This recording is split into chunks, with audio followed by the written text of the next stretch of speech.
So,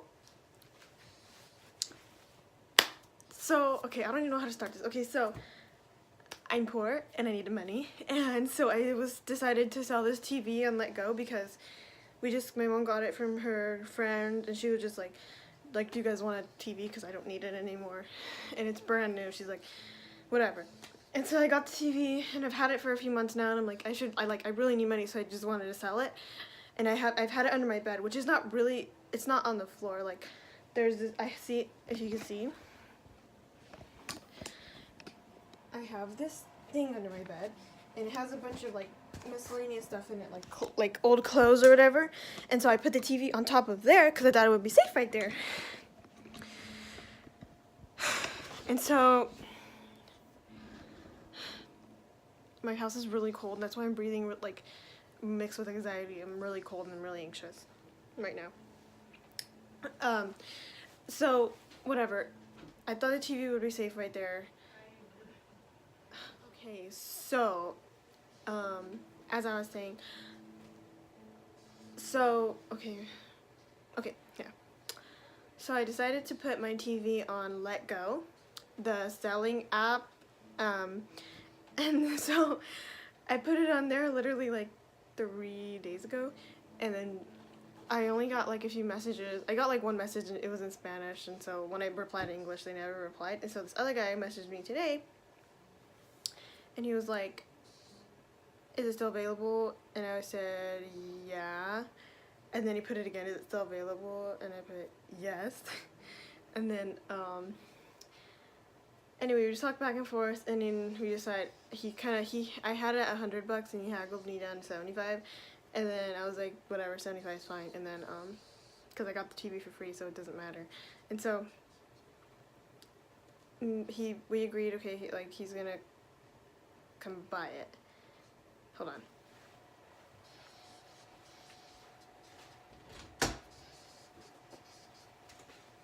And so, and so after that, like, he said, okay, I'm coming from only about 10 minutes away, right, from your house, because we live in the same area code. He goes, and I was like, okay, whatever, I'll give you my address once you're on your way here. So I kept asking him, are you on your way?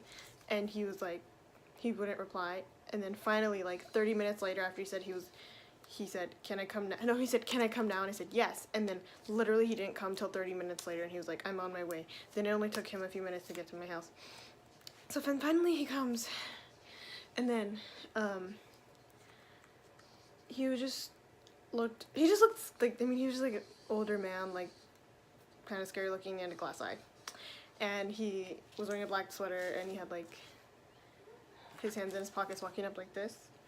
And then he walked in really fast, and I was just like, hi. And then he was like, hey. And then he walked in, I was like, okay, this is the TV, you just mount it to the wall. And he goes, okay, does it work good? And I said, yeah. Like, I was just really nervous, so I didn't even think about maybe I should plug it in right now to make sure it works before he gets it. I didn't even think about that, because that's what I should have done.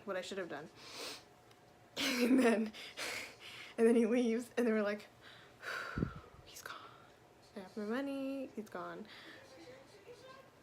And then about 30 minutes later, I get a call from him, and I'm like, oh my god, it's him. And my mom's like, why is he calling? And then my mom answers it, she's like, hello? And he's like, so the TV doesn't work. Can I get my money back? And my mom's like, that's weird. That it worked for us, but she was just whatever. And then he was like, well, it didn't work. Can I get my money back? And we're like, yeah, that's fine. He goes, okay, bye. And he hung up really fast. We were like really scared, because he looked like really scary, because when he came to pick up the TV, he pulled out a wad of hundreds, like he was doing something shady. You know what I mean? Anyway, and we were just really scared, and we were just really scared. So we were just sitting there like, oh yeah, and the one part of the story I left out was that my cousin and her boyfriend were here, and they're a bit older than me, and so that's why I said for him to come tonight, because we had people over. And so after he left with the TV, my cousin and her boyfriend left, and we weren't expecting the TV not to work. And then we're waiting, and we're just like so scared, and then And then he comes back, and he was like, I'm trying to tell my story time.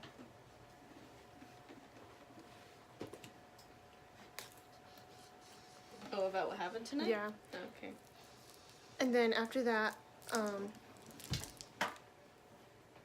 close the door.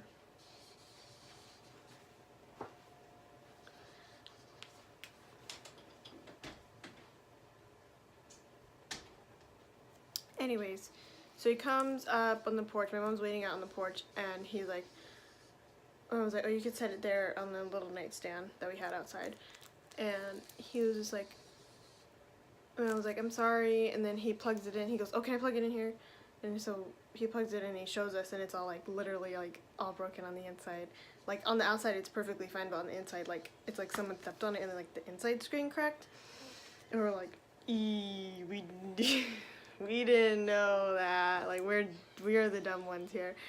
And he was just like, oh, no problem. And then he left like really, really fast. Like he didn't feel like talking. He just wanted his money back. And so we're like, good. Like I really thought we were gonna die tonight, and I'm really glad we didn't.